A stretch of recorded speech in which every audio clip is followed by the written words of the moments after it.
Intrinsic Motivation for Lifelong Learning with Ms. Adiba Khurshid. Ms. Adiba Khurshid has been associated with the field of education and coaching for over 20 years. She holds a master's in industrial psychology and has acquired professional qualification in a wide variety of learning strategies. She has consulted in a wide range of industry ranging from education, corporates, and individual setting and has delivered outstanding performance. Additionally, she possesses the associate membership of the British Dyslexia Association, which is the highest teacher training award by the BDA.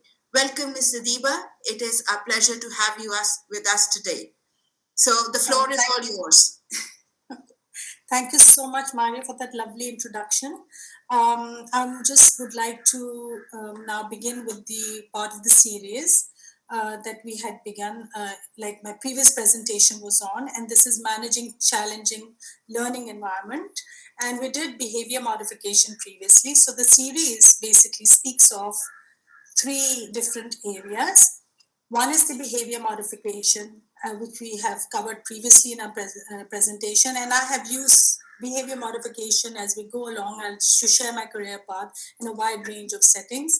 All of these strategies, modeling, intrinsic motivation, as well as multiple intelligence and learning styles, have been used in all the areas that I've spoken of, or even Maria has just covered. So I will just go through my little what are the learning targets for this webinar. So it is essentially my journey, recap of behaviorism series 1, and moving from extrinsic motivation to intrinsic motivation. Briefly, this is what we'll be covering, but there's a lot of detail added later on.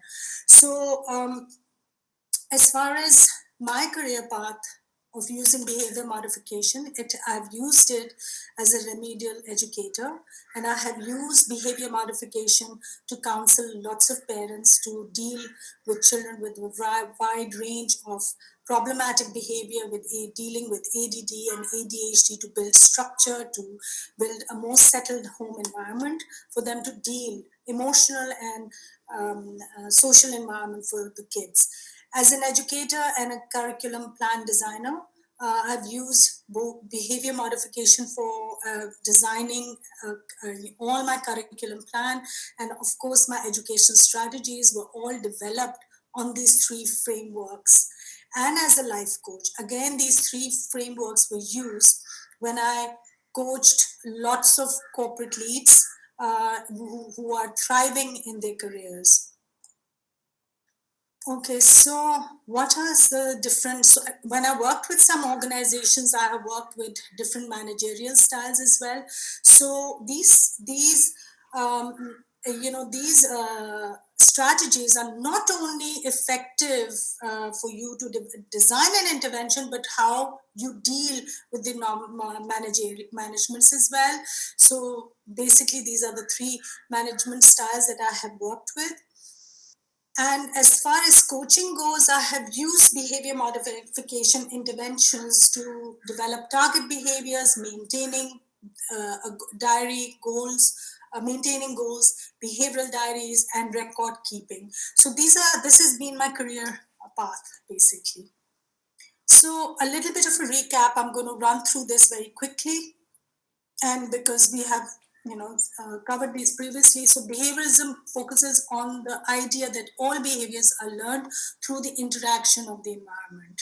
So that is one of the key elements. We are not interested in past experiences or childhood experiences. We just cut that out of the equation.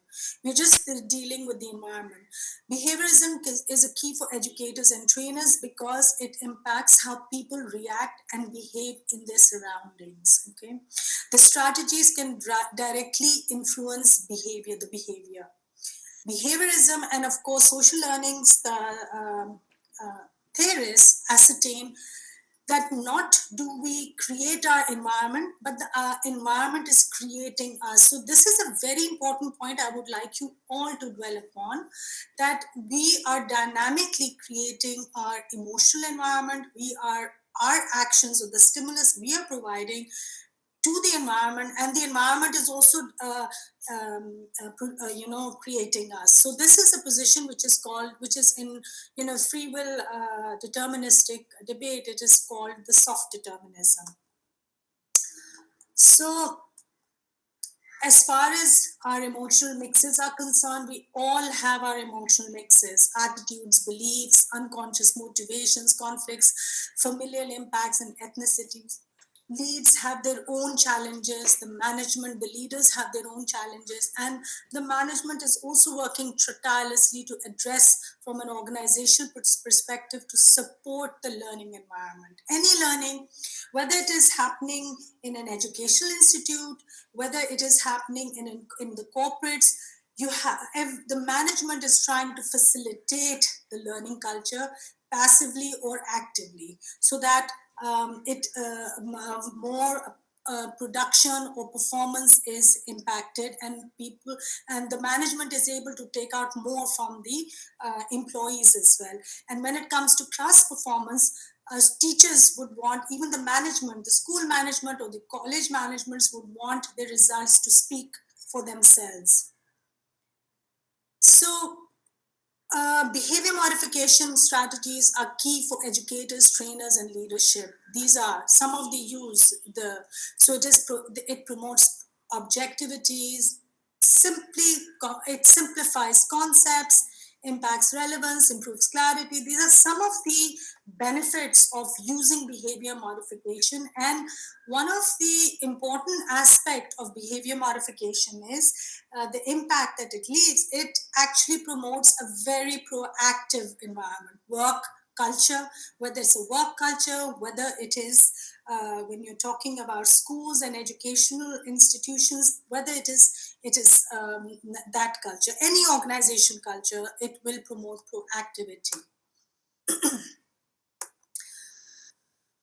So behavior modification engages. One other very key aspect is that it engages in mindful practices. What it means that the focus for any behaviorist is about here and now. You have to be fully present right now and focus in the moment. And when you're in that living each moment or living your days like that, then you do not carry that extra cognitive load. So some of the and some of the classroom in the impacts in classroom environment, it has behavior modification focuses on performance and overt behavior, and behavior, if behavior modification is effectively applied, it encourages equitable practices, as the main focus is behavior, not the student. If I were to use the same statement, the main focus is the behavior and not the person as well, when you're dealing at a personal level as a coach, when I have dealt with. So it is not, I'm not interested in the personality of the individual. I'm more interested in what is coming out and how the deliverance of the learning is happening, and how the person I'm coaching or the person I'm advising is engaging with that learning material. So the impacts are roughly these, and these are some things that I have witnessed in my career throughout my life, the 22 years. And one of the, of course, it focuses on overt behavior. We've covered all of this. I'm just running through. So we went through this ABC model previously as well. For the benefits of those who are attending this time, I'm just making it a little smoother transition into the next part of the presentation. So the antecedents, behavior, and consequences. What you modulate are the antecedents and the consequences. You can't control the behavior. So antecedents are roughly the environment you are creating, engaging, or developing the environment where the behavior, the positive behavior is likely to occur. And consequences are something that reinforces that desired or undesired behavior. And so you choose that. So you have these different kinds of reinforcement. Positive reinforcement is generally used for situations in which we are dealing with deficient behavior, a behavior which is less of, you want to build more of, so you use positive reinforcement, and then you use negative punishment. And of course, when we covered this previously, punishment, the idea of punishment or ignoring, in fact they've used positive punishment here, the term. So ignoring is the word. So you, as a behavior modification expert, we tend to not use punishment in the corporal punishment manner at all. So it is more like withdrawing a reinforcement or a kind of a reward for the individual, or do a makeup for that. So, aspects that encourage behavior modification: walking the talk, which is modeling. You have to be an excellent role model. You have to be that person that you want the change to happen, like be the change you want to see around you, basically. Of course, when you talk about defining the goal, mastery and excellence are some of the core components. And then, of course, mentoring as well. We covered this. So this is a very nice, so this is the recap on my behavior modification and the summary of it. Now we're building into the intrinsic motivation. So typically, we have covered extrinsic motivation, which is developing a reward structure within your classroom or within the organization, and you're actually developing that for establishing a routine.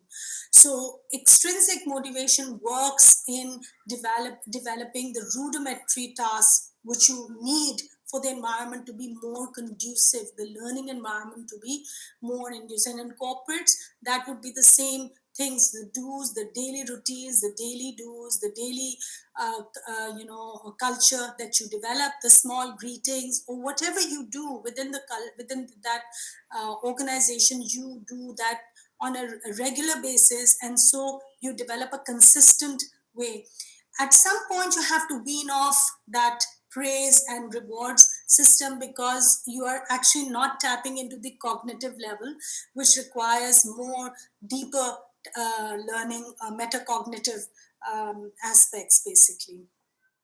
So intrinsic motivation is more a spontaneous tendency to be curious and interested, to seek out challenges, and to exercise and develop skills and knowledge in the absence, even in the absence of rewards. So you wean, once you've developed that culture of rewards and positive reinforcement and whatever you have developed, a learning environment where students are absolutely feeling settled, you start your way of weaning a dependency from that extrinsic system that you have developed, and start putting students or learners into the intrinsic mode. In a learning environment, they translate into, to the extent and exercise one's capacity, which is mastery, to explore and learn, autonomy, and to seek out novelty and challenges. Ryan and SI, they have done more. Another thing, what you might want to, what you would like to appreciate is basically what is the difference. So, extrinsic motivation works better for focused tasks, which require repetition for you to develop that. So, in order to get into the more higher cognitive domain, it is important that you get into the intrinsic space, so that you encourage more diffuse creative thinking, which requires you to synthesize the information, the knowledge that is that is being disseminated within the learning space, and so that you're able to apply. When you're talking about Bloom's taxonomy, it is that higher cognitive level when it comes to your analysis as well as the synthesis level. Now, these are the areas that you would want to, as educators, as trainers, this is the tier you'd like to operate on. So, simply put, intrinsic motivation is absolutely from within. Extrinsic motivation is about rewards, about you giving praise, and like you have developed the structure. These are actually for, as I've already repeated, for all the rudimentary or the routine tasks that you need your environment to be settled, your learning environment and space to be settled, so that it sort of encourages a kind of an emotional well-being. So extrinsic motivation do work. So it's not they saying they're useless, but it's just that because you want the learners to settle into a space, and that really works when it comes to extrinsic motivation. When it comes to intrinsic motivation, the sense you tap into the sense of the achievement, curiosity, interest, and pride. So, in intrinsic motivations predicts enhanced learning, performance, creativity, optimal development, and psychological wellness. When you paper your class off, and how do we do that? Of course, I will be coming to that later on. I'm just running over with all of you the theory part of the importance of it. So, classroom or learning environments that support these psychological states are more likely to engage. Now, you want student engagement. There are two types of things that any people would want, like even managements want, even teachers want, even organizations want. You have to choose, do you want compliance or do you want engagement? When it comes to engaging your workforce or your students or anybody at a, anybody else you're coaching, then you have to use intrinsic motivation for as far as your if you want just simple compliance, then for that you need extrinsic motivation.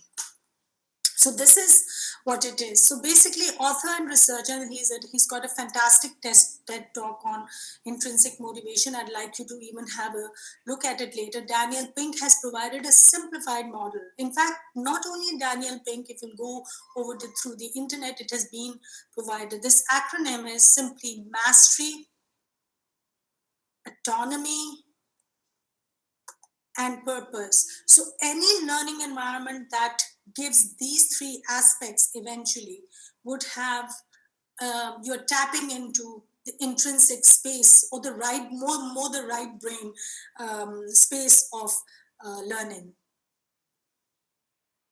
So intrinsic motivation is more about, you can see this, and extrinsic motivation from outside is more about compensation. You do need compensation. You do need money. You do need finances when you're working for corporates. Of course, that has to be looked into. And of course, again, I would like to cover this aspect. This punishment is not corporal punishment. What it means is withdrawing positive reinforcement. And at corporates, obviously, you're not given promotions. That's also one kind of punishment, of course. And rewards are we've explored the wide array of rewards that we can give. So this is a lovely quote, and I thought I put it in order to master a field. Now we're moving on to, I'm going to be talking much more about mastery as a concept because the presentation would otherwise go far beyond our time if we go and discuss all aspects. So I'm going to go into how we master.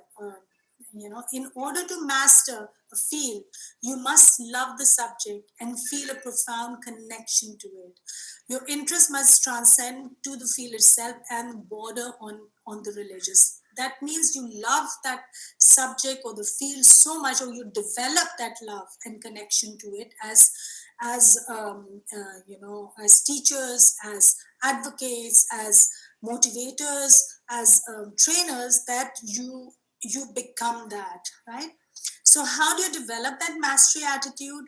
Mastery isn't the same as success. One needs to understand this difference very clearly. Success is something that happens in a moment. You experience it and that's it. And a label that the world gives you. There is no other understanding of it. Mastery is a commitment to a constant pursuit.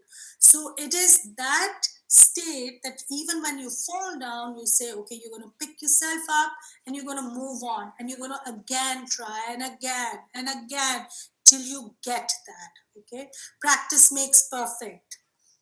Mastery is the reaching and not the arriving. So you need, this is also another, it is an ongoing quest of how little you know. As you know, we just know a drop in the ocean, where at whatever stage. So I've had 22, 21, 22 years of my experience, and it's just a drop in the ocean of what I know. Even the same concepts I'm delivering today, if I were to go into the depth of these concepts, each of these concepts, I'm talking about mastery is a presentation on its own. All of these concepts, there's so much depth behind it. I'm just giving you an overview right now. So there's very little we all know. So this is a TED talk, and maybe I would encourage you to watch it. And of course, I would like to also talk about Khan Academy. They incorporate Khan Academy incorporates as mastery as the key leverage point to design learning modules, and that is why Khan Academy has done so well. And they have been on the web since the longest time before this COVID, and people have learned and thrived on their from the learning, and they have developed their foundational skills or advanced skills from that from Khan Academy. So what are the mastery goals? They are associated with the enjoyment of learning the material at hand, which is a learning outcome. They're also form of intrinsic motivation. Mastery goals are better than performance goal at sustaining interest. Now, I would like you to even dwell upon this. Excuse me. So performance goals is, yeah, you just reach a goal of getting an A or getting to a point. But mastery goals is something you go beyond that, really. So even that, there is always a 12th rep. So it's not the 8th or the ninth or the 10th rep you're reading. After you reach the 10th rep, there's always a 12th rep to go. In one research, students with primarily mastery orientation towards a course only tended to express greater interest in the course. They also continue to express interest well beyond the official end of the course and to enroll further courses of the same in the same subject. So I have known in my career, I've had learners, like I have currently a student of mine who's doing a PhD from Warwick in political science. Until now, he quotes the research and he uses the research that he learned from me in my classroom, and the analysis he took, and that analysis has stayed with him in his PhD. Another student of mine who did his A levels with me in 2006 went to Cambridge, University of Oxford, in fact.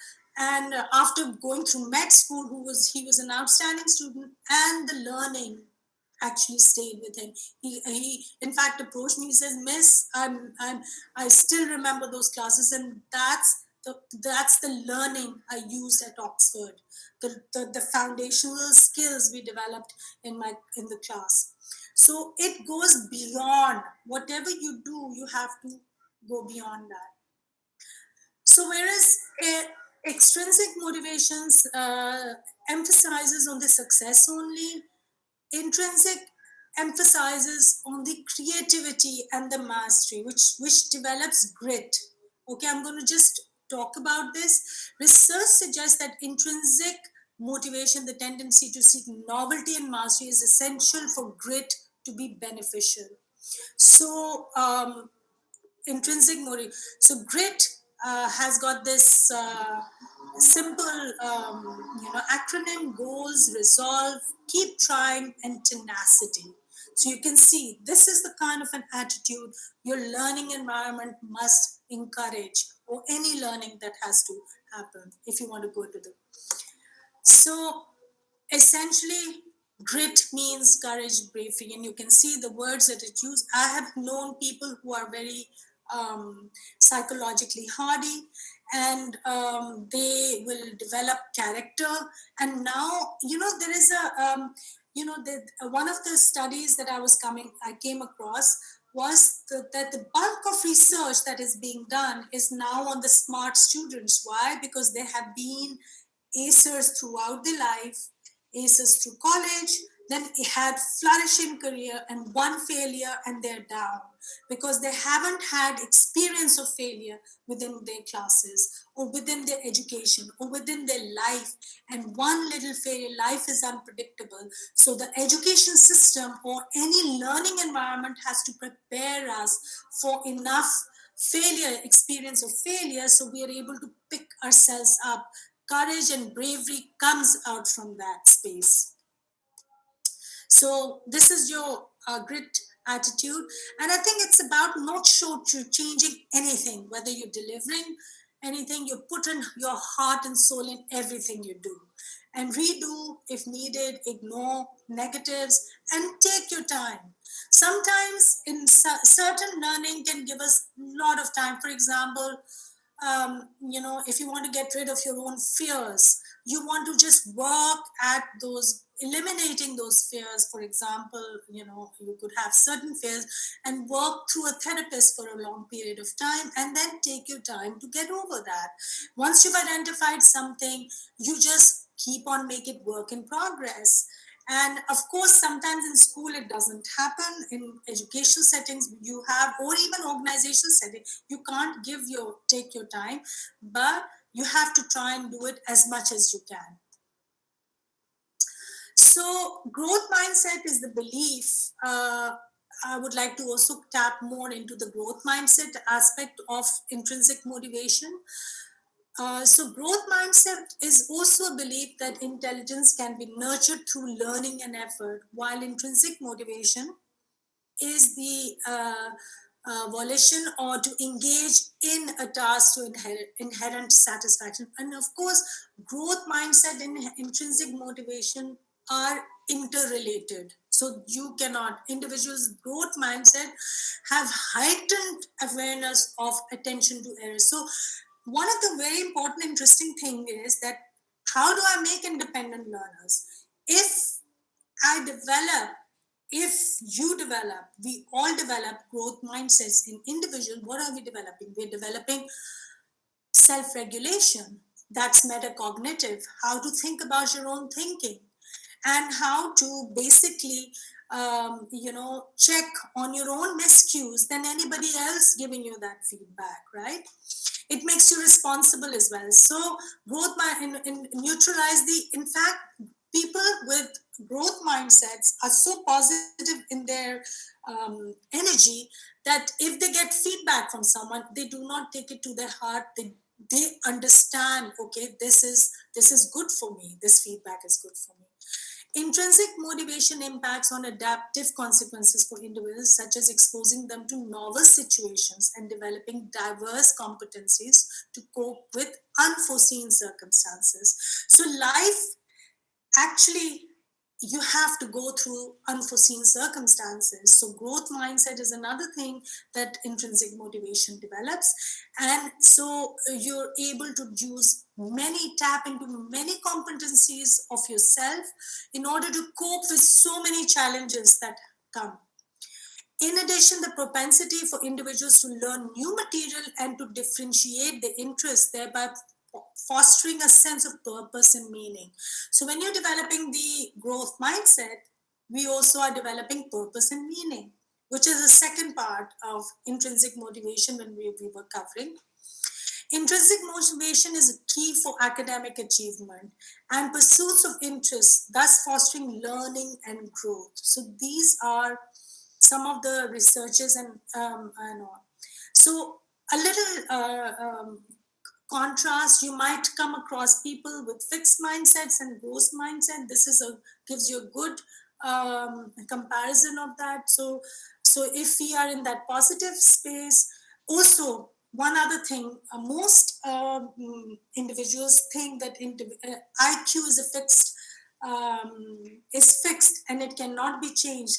There's numerous amount of data now talking about the plasticity of the brain, and we can develop and hone any part of the brain that we want. For example, if we want to develop getting out of our anxieties, we can actually become fearless if we systematically expose ourselves to remediate that. So intelligence is not fixed, neither are emotional well-being. Everything can change at the moment we decide. And this is the kind of attitude that needs to be communicated to the students all the time, instead of saying, oh, they're limited because they have a certain past, or a certain experience that they've had, or they weren't that good in their class previously. So your past references, in fact, I wanted to also touch upon the fact your past performance should not be the main reference point if you want to develop a growth mindset. You give systematic small targets for everyone to achieve, and develop a system of whatever, and you identify the problems and address them. But instead of you making the past as a point of reference, because that orientation will not take you forward. So, growth mindset relates to brain processes, and brain processes relate to motivated behaviors. So one needs to understand that growth mindset will affect the brain processes, and the brain processes will affect the motivated behavior. So both these aspects are very dynamically connected.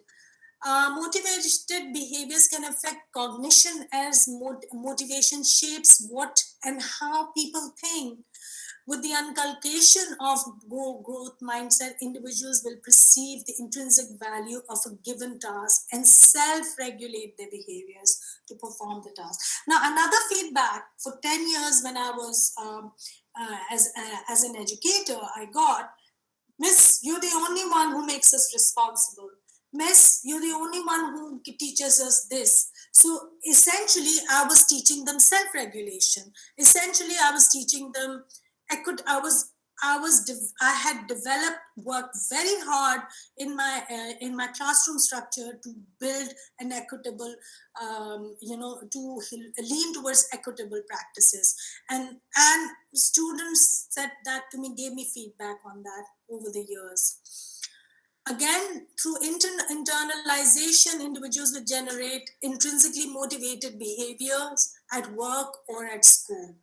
Now, we need to all internalize. These are metacognitive elements that we are tapping into if we develop a growth mindset. Now, your job is not to try and see psychoanalyze the individual to develop the growth mindset. The growth mindset is something that a philosophy you will take as an educator. You will take, this is the value structure you will bring to the class or any learning space. Now, how to develop conducive learning environment?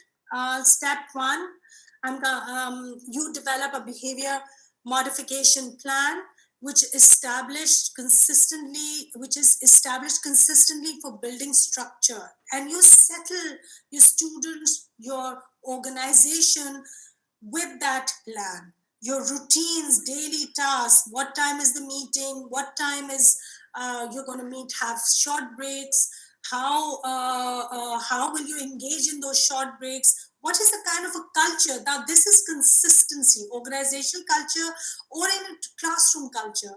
You're going to develop that and remain absolutely on the ball of it, and you're going to remain focused on it.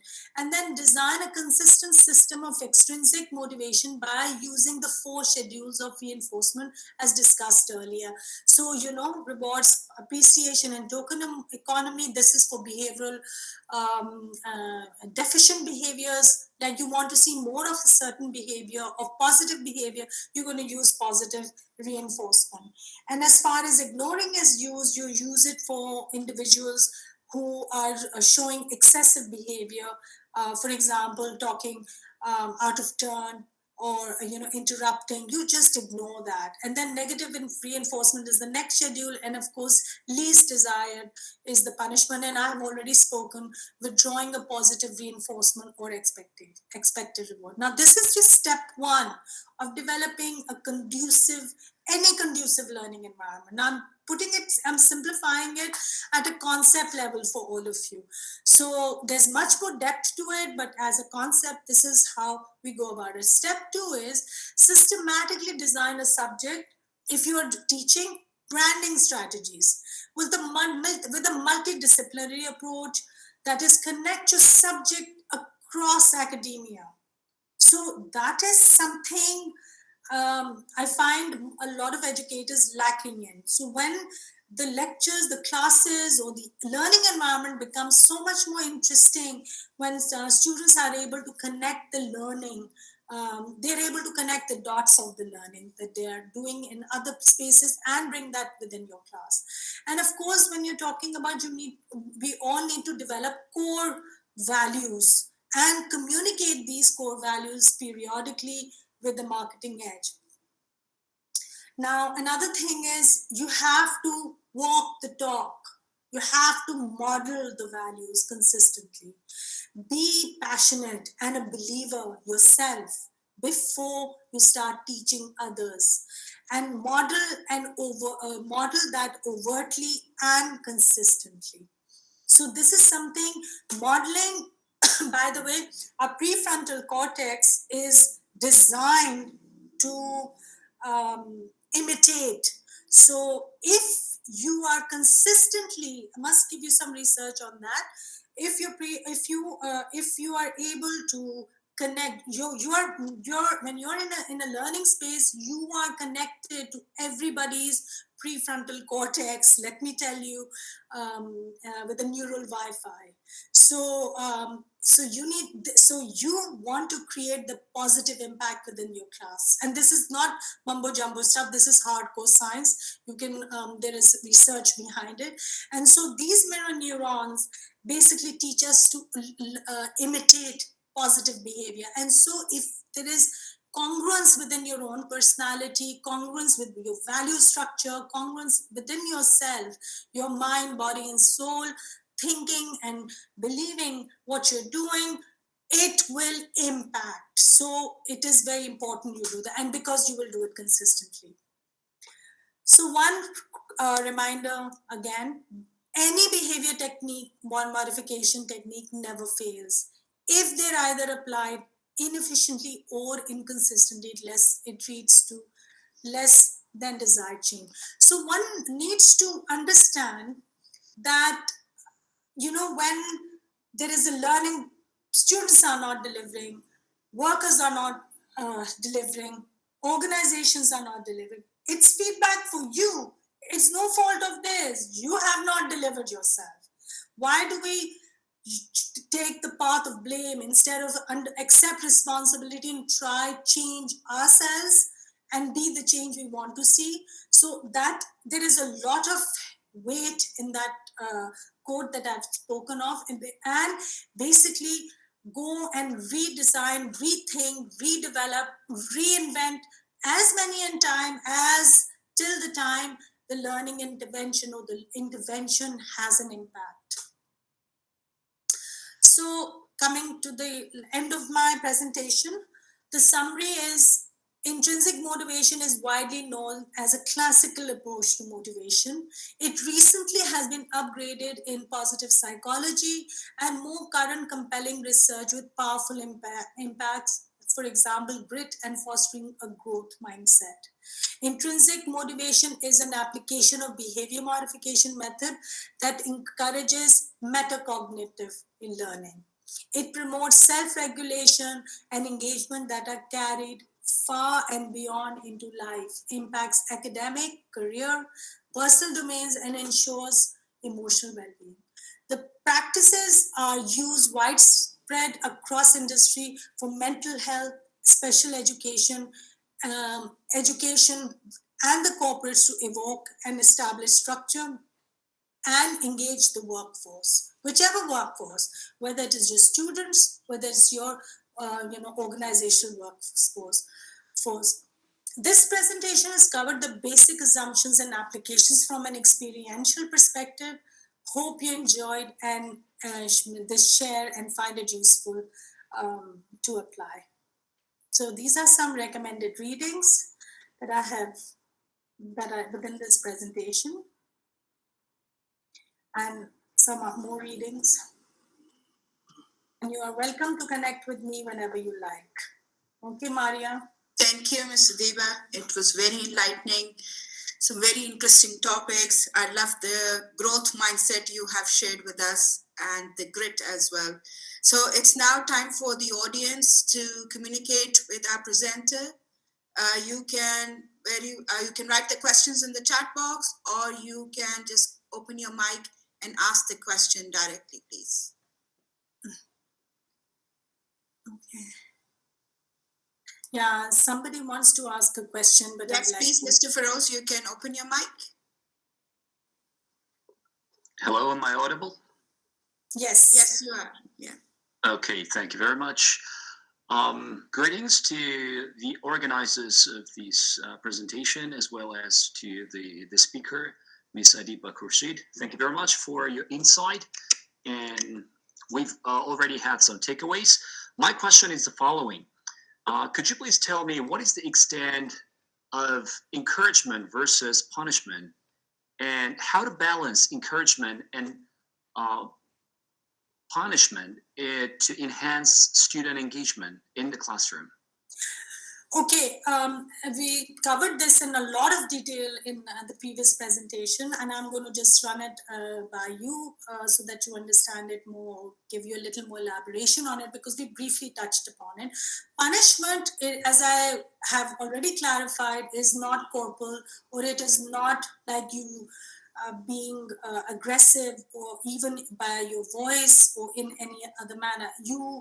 Punishment in psychology means that you stand your ground, and that's it basically, and you devise your rules. So let me define that. Punishment is the last reinforcement method you use, last, when you have actually tried positive reinforcement. And again, we spoke of the fact that there are two types of behaviors that you want to look at. Now, if you were to tell me in what circumstances you want to encourage a behavior, or you want to see less of that behavior. So when you want to see less of certain kinds of behavior, for example, when it comes to people talking out of turn, or some kind of tantruming, or some kind of a kind of an emotional reaction, for those type of behaviors you use ignoring as a strategy.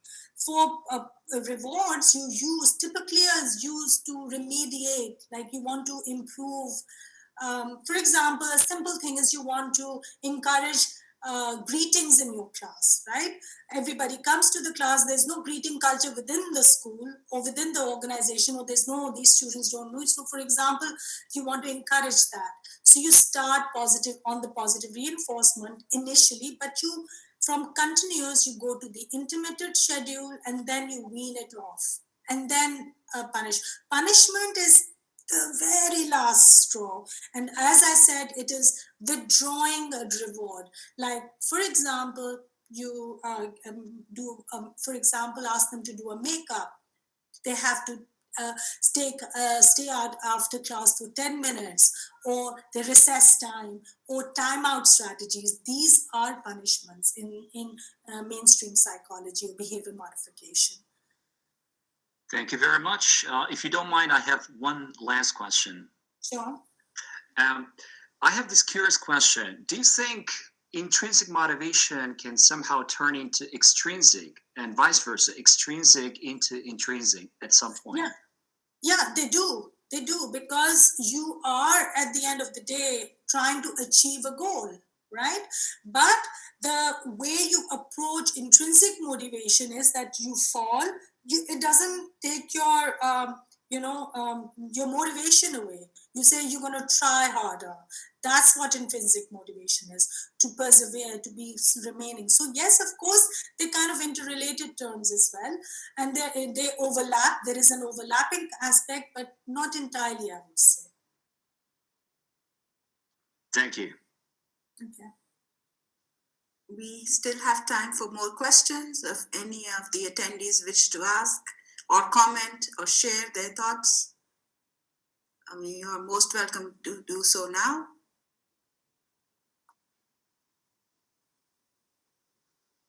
Okay. Hello. Yes, hello, welcome. Yeah, good afternoon. Good afternoon. You have a question for us?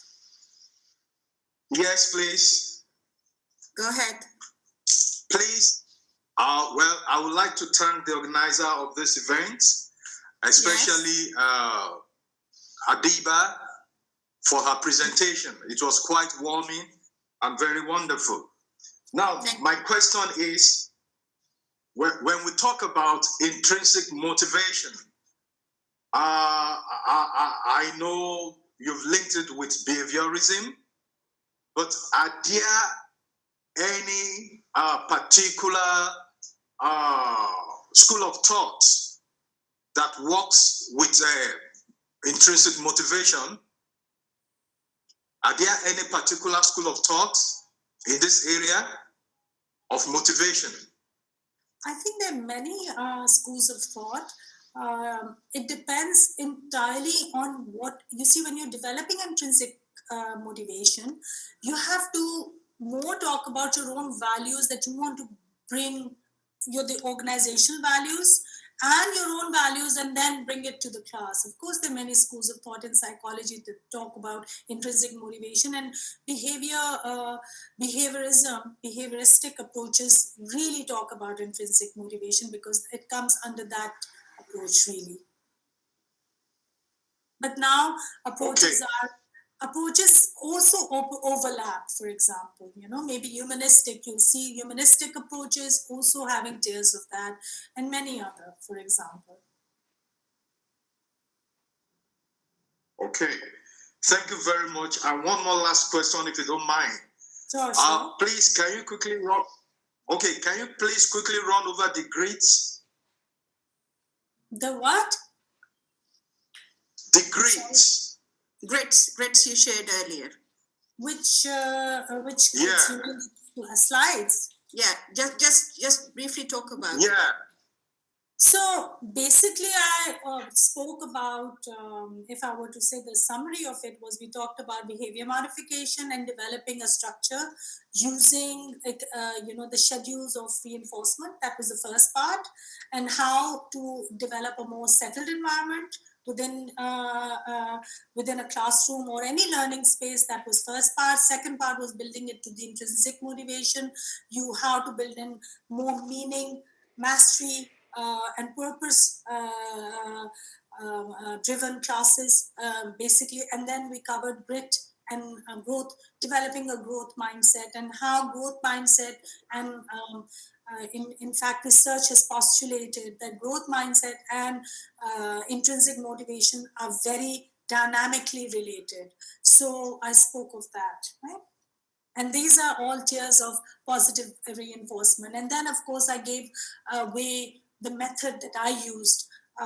Develop first, do the structure, then you just develop your branding. You brand your own self, you brand your organization. Whatever branding you want to do, you have to be that brand and be passionate about it, basically. And then just communicate that periodically and systematically within your build it in your course tier, basically tiers of your course.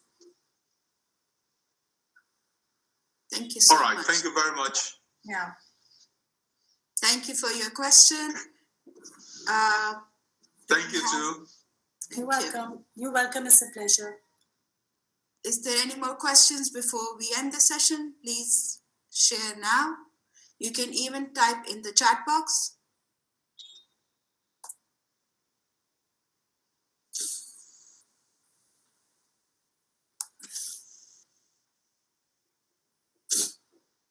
Okay, so I guess we have come to the end of this session.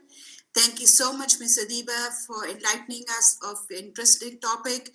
We have attended many topics about intrinsic motivation, but your perspective through an educational psychologist was absolutely new and amazing for us. Thank you so much once again for giving us your time and your knowledge, sharing your knowledge with us. Thank you so much, Maria, and I thank you all my audience for listening in and tuning in. Hope it is useful. Okay. Okay. Bye-bye. Bye for now.